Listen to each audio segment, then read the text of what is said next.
Indonesia, Singkawang, Kalimantan Barat. Apa kabar? Semoga semua sehat ya. Kami berkeyakinan Anda semua sehat. Begitu juga kami ya, selalu sehat. Nah, di kesempatan ini saya sudah berada bersama Pak Akyong. Hanya mungkin kita tanya sama beliau ini, apa nama kelentengnya ini? Ya. Ini apa kira-kira namanya Pak? Fok Lui Tan. Pak Fok Lui Tan. Ya, bukan Lui ya, ingat ya. Lui ya. Bukan Lui. Bukan Lui. Lui. Ya, Nah, jangan salah ucap. Kenapa?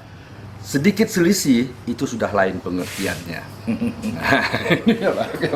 Nanti orang bilang Lui, dikit-dikit mau Lui ya. Ini bukan seperti itu. Nah, kita tanya Pak Akyong ini seperti apa yang dimaksud dengan tatung itu ya. Beliau ini adalah merupakan sosok tatung yang udah usianya ya, udah tinggi usianya beliau ini. Tapi saya sendiri pun nggak tahu sampai hari ini berapa sih umurnya Pak Akyong ini, badannya sehat, tegap ya. Berapa usia beliau ini? Dan sejak kapan beliau menjadi seorang tatung? Nah ini, kita banyak mendengar tatung di Singkawang. Bahkan ribuan tatung di Singkawang. Singkawang ini udah tidak asing lagi lah ya, namanya Pak Akyong ini ya, sebagai seorang tatung. Setiap kemunculan Pak Akyong ini sangat menarik dengan kostum yang luar biasa ya. Kostum jenderal. Kalau saya lihat itu dengan wow, sisik-sisik yang luar biasa ya. Nah, itu ada foto-fotonya ya. Hanya ya, mungkin sahabat atau orang yang pernah tinggal di Singkawang dulu yang sekarang sudah balik ke leluhur, itu banyak mungkin yang masih mengenal atau juga kurang mengenal ya. Pak Akyong kira-kira sejak kapan menjadi seorang tatung? Tapi sudah lama ya saya tatungnya. Udah lama ya? Sudah lama, 33 tahun ya. 33 tahun berarti Pak Akyong menjadi seorang tatung diperkirakan dalam usia berapa? Umur saya Ya. sekarang Enggak, waktu menjadi tatung dulu. 33. Oh, berarti beliau ini menjadi seorang tatung itu ketika usia 30-an. Ya, 30-an. Ini prosesinya itu seperti apa, Pak? Apakah memang tiba-tiba menjadi tatung atau mungkin melalui sebuah mimpi atau mungkin ya diikuti atau mungkin belajar sama sipu atau guru siapa begitu kira-kira? Ya, enggak. Itu keturunan dunia. Ya, Pak Akyong ini menjadi seorang tatung dari Ajang keturunan, dulu dan kakek saya bisa tatung, bisa diobat, berobat gitu. Nah, di turunan kakek saya udah meninggal, bapak saya. Bapak saya udah meninggal, sekarang saya. Berarti Pak Akyong ini dari keturunan leluhur itu sudah masuk ke generasi 3 ya? Ya. 3 generasi? Ya. Nah, untuk anak Pak Akyong sendiri ada enggak yang mengikuti Pak Akyong? Gitu waktunya belum sampai, kita belum tahu. Belum tahu ya? Tahu. Bisa atau nggak bisa belum tahu. Iya. Nah ini kita mungkin ya dunia luar pun banyak tahu bahwa Singkawang itu terkenal tatung ya, tatung. Nah mungkin tidak banyak orang mengenal tatung itu apa aja sih yang dapat dia lakukan. Kalau tatung, namanya tatung dapat naik parang atau duduk di sebuah benda tajam. Itu sudah biasa sepertinya untuk Singkawang ya. Udah tidak heran lagi Singkawang dengan kondisi seperti itu. Hanya sekarang pertanyaannya, selain daripada duduk di atas parang atau benda tajam, bagi Pak Akyong ini sebagai seorang tatung, ada enggak kelebihan lainnya Pak? Nah, kalau kita sekali datang apa-apanya nggak tahu. Dia mau naik parang, mau naik pisau, dia tusuk barang kita nggak tahu. Nggak tahu ya. Nah itu berarti apa ya, nggak tidur gitu. Kayak tidur ya. Nggak tidur. Nggak, maksud saya begini Pak Akyong. Oke, semua orang tahu ya nama tatung tahan kebal terhadap senjata tajam. Untuk Pak Akyong sebagai seorang tatung, selain kebal terhadap benda tajam, arang apa segala macam pada waktu kerasukan itu, Iya, iya. apakah bisa juga melakukan pengobatan? Bisa, Pak ya? Bisa. Kira-kira penyakit apa aja yang bisa ditangani oleh Pak Akyong melalui sifu atau suhunya ya? Gitu, penyakit-penyakit apa aja? Iya, iya. Nah, apakah semua penyakit atau memang khusus penyakit yang terkena guna-guna atau hal-hal yang sifatnya gaib atau di luar daripada penyakit medis atau juga bisa menyelesaikan penyakit medis, misalnya sakit perut, emah dan sebagainya kan? Kita begini ya. Ya. Nah, kalau dia datang, kita lihat dia sakit apa gitu. Kalau dia sakit mah, sakit jantung, nggak bisa. Nggak bisa ya. Nggak bisa. Kecuali dia tiba-tiba dia sakit, datang sini itu bisa. Atau dikena barang orang, atau dikena hantu itu, itu bisa. Berarti kena makhluk gaib ya? Kalau dia sakit apa ya selalu dilarang nggak? Sakit perut, sakit mah, sakit jantung itu, itu nggak bisa. Nggak bisa ya? Nggak bisa. Nah, itu tata mau dia pergi ke dokter. Oh, yang seperti itu berarti itu penyakit medis paling tidak harus ke dokter. Iya. Nah, tapi kalau ada orang memaksakan Bapak untuk bagaimana bisa tidak saya disembuhkan, begitu gimana kira-kira? Oh, kita dicoba aja. Oh, dicoba. Nah, dicoba. Kalau bisa sembuh, itu Tuhan dia atur Tuhan. Berarti ada jodoh, Tuhan merestui, Pak ya. Nah, kira-kira usia Pak Akyong sekarang berapa? Umur saya 66. 66 ya. Ya. Nah, Saya yang dulu pertama saya berobat gitu ya. Sifu saya datang berobat ya 33. 33. Oh, berarti Dia datang saya langsung berobat sampai sekarang. berarti pertama kali beliau ini ya mampu untuk melakukan pengobatan ketika usia beliau 33 tahun. Sekarang usia beliau sudah 66. Ya. Tapi jangan diremehkan nama Pak Akyong ya.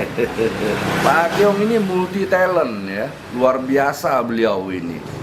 Selain sebagai seorang tatung, juga mampu untuk melakukan pengobatan. Di sisi lain, saya dengar-dengar Pak Akyong ini aktif di dalam pemadam kebakaran. Ya. Ini bisa-bisa nggak semu ini malam-malam. Ya nggak bisa. Itu namanya sosial. Sosial ya. Sosial. Iya, iya. Kalau kita tidur deh tengah malam gitu deh, sekali info datang, dibangunkan hati. Iya. Nah, tetap kita mau turun. Itu namanya sosial. Sejak kapan Bapak ini aktif di Badan Pemadam Kebakaran ini BPKS? Sejak kapan itu? Tapi sudah lama Sudah lama ya. lama. Mana- Kita hitung-hitung ada 30 tahun ya. 30 tahun. Berarti barengan begitu juga jadi tatung, begitu juga Ya, sebagai sama. anggota BPKS Iya. ya. Sama. Iya. Kurang lebih 33 tahun.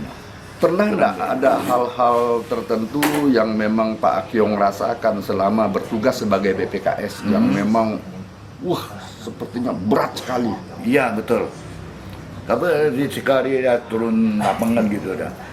Dia bukan saya. Ya mimpi itu ya. Pokoknya kita udah pegang itu keparanya, Tata mau lawan api itu. Tata mau dipadamkan api itu. Berarti Pak Akyong juga merasakan ya, Iya. bahwa ketika Pak Akyong bertugas memadamkan api, sepertinya Pak Akyong juga merasakan dibantu dengan kekuatan lain gitu ya. Iya. Oh gitu, luar biasa ya. Tapi saya pernah jatuh dari di atas jatuh ke bawah. Ya. Tangannya pernah patah, kaki pernah patah. Kaki pernah patah, tangan pernah Waktunya tahunnya 09. Iya. Kebakaran di Sungai Nangka. Ya. Nah, Sungai Nangka. Jatuh, turun ke bawah ini. Tangannya patah, kaki patah. Tapi kaki saya 9 hari sembuh. 9 hari sembuh. Sembuh. Tangannya 20 hari sembuh. Wah, gitu. Nah, kita pun nggak tahu, atau sihu saya, atau Tuhan yang dorong saya, kita pun nggak tahu. Ini menarik nih ya. Pak Akyong tadi menyebutkan 2 kata ya. Ada sipu, ada Tuhan. Ini Iya. gimana maksudnya? Ya. Gitu. Pertama Tuhan. Tuhan ya. Ya, pertama Tuhan tolong gitu. Nah, kedua kedua ibu kita bisa dibantu kita. Masih ada lagi ya sahabat, baik yang berada di Indonesia maupun di luar, khususnya yang di Singkawang. Kelebihan Pak Akyong selain sebagai seorang tatung pemadam kebakaran, satu lagi, beliau ini selalu mempertahankan adat budaya leluhur. Seperti apa? Langka, tidak banyak kaum muda sekarang yang mau mengerjakannya. Misalnya seperti apa? Membuat naga. Nah, saya dengar benar nggak ya, Pak Akyong? Banyak orang mengatakan bahwa Pak Akyong ini bisa membuat kepala naga, bisa bikin naga, gimana nih? Barongsai. Iya, barongsai. Kilin bisa. Kilin bisa ya? Bisa. Nah, kira-kira kalau untuk naga, 2 meteran umpamanya ya? Iya. 2 meteran itu habis biaya berapa tuh kira-kira Pak Akyong? Ongkornya apa? Ya, ongkosnya. Ongkosnya kalau soal 2 meter sih masih mudah. Mudah ya? Karena saya biasa bikin yang 40 meter itu. Ya. Itu 40 mau meter. belasan juta. Belasan juta ya? Ya, Nah, siapa tahu ini ya, dari Jakarta, entah ya dari kawasan Sambas, Bengkayang, Singkawang, Pontianak, Kalbar pada umumnya, yang pengen bikin naga, ya, yang pengen bikin naga, barongsai, kilin dan sebagainya, ya silakan aja ke Singkawang, cari namanya Pak Akyong, beres. Jangan khawatir, Pak Akyong selalu berpikir rasional untuk harga, untuk biaya. Ya, gampang, bisa damai kata beliau ya. Bener gak tuh? Betul. Bisa damai ya. Nah, yang orang Jawa. Jawa ya, Orang Jawa pernah datang sini suruh bikin naga. bikin naga ya. Orang Jawa. Bengkayang pernah datang sini suruh bikin naga. Bikin naga. Ya. Nah, ini Pak Akyong, selama Pak Akyong membuat naga yang ada ya, ini prosesnya apakah membutuhkan satu prosesi ritual pengolahannya ini? Harus puasa dulu kah? Harus sembahyang dulu kah? Bikin naganya ya? Ya, bikin naganya. Kalau bikin naganya enggak ada apa-apanya. Enggak ada kuasanya, enggak. Cuma kita dibikin aja. Pertama, tetap mau bikin kepalanya. Bikin kepalanya. Matanya jangan dipasang. Oh gitu. Paling ujung udah selesai baru pasang matanya. Wah, berarti mata itu udah dipasang pada waktu terakhir ya. Nah, ini jangan salah ketika kita melihat Pak Akyong kerja membuat naga belum ada matanya. Nah, jangan heran bahwa itu akan dipasang di waktu terakhir, sekaligus pamannya mau dipergunakan mungkin pada waktu itulah naga buka mata ya. Pak Akyong ya? Bukan, baru dipasang naga. Baru dipasang. Ya. Yang buka udah mata siapa? saya dah. Bukan anak saya sendiri. Pak Akyong langsung buka mata ya. Buka mata. Oh, Barongsai, kilin pun ada sini saya dibuka mata. Gitu. Nah, buka mata perlu ritual nggak kira-kira? Enggak ya.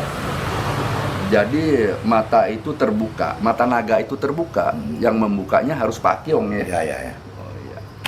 Habis musim hujan ini, kita biasanya itu masuk kemarau, panas, musim panas. Ya paling tidak menjaga rumah tuh supaya jangan sampai ya menimbulkan percikan api, kebakaran itu ya. Mungkin bagaimana Pak Akyong harapannya kira-kira? Kecuali rumahnya kosong. Ya rumah kosong ya. Itu meterannya matikan. Meteran dimatikan. Matikan, pintu ditutup. Ya. Nah, kita baru keluar. Ya. Kedua di dalam rumah ada orang, kita nggak perlu. Ya. Nggak perlu. Andai rumah kosong ya. Jadi yang penting kalau rumah kosong itu hati-hati gitu. Mengapa malah hati-hati? Kita itu anggota pemadam. Ya. Nah, kita mau kasih tahu hati-hati. Jangan sampai akhirnya ya. Kalau ada banjir, orang banjir gitu, akhirnya turun lapangan, dibantu, kerjasama sama polisi, kerjasama, atau gunungnya longsor, kita turun juga. Pokoknya setiap bencana lah ya.